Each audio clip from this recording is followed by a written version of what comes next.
Welcome to our channel. Today we how to register with Intercom for onboarding flows with no-code builders. Quick tutorial step-by-step clearly. First, visit the Intercom website. Click on the Sign Up button in the upper right corner. Fill in your email address and create a password. Check your email for a verification link from Intercom. Click the verification link to confirm your email address. Once verified, return to the Intercom website to log in. Choose a workspace name that reflects your business. Complete your profile by filling in the necessary details.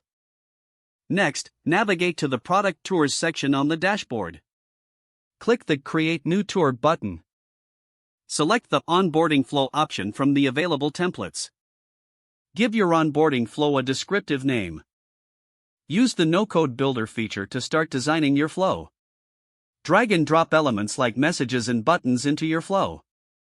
Customize each element by clicking on it and entering your content. Add conditions and actions to guide user interactions.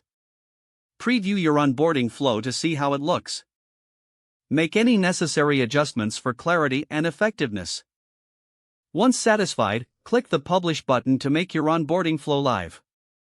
Review the Analytics section to track user engagement with your onboarding flow. Congratulations, you have successfully registered with Intercom and created an onboarding flow using no-code builders.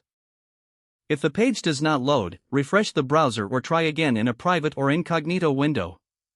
Make sure you are using the correct email address, then retype it carefully to avoid small typos.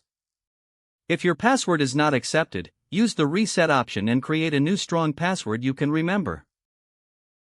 Check your spam folder for verification or security emails, then complete any requested confirmation steps.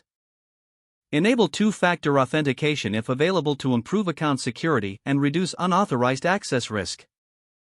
After signing in, review your profile details so your contact information and settings are accurate and current. If you see an error message, note it down and try again after restarting your device and internet connection. Don't forget to like this video and subscribe to our channel for more step-by-step tech guides.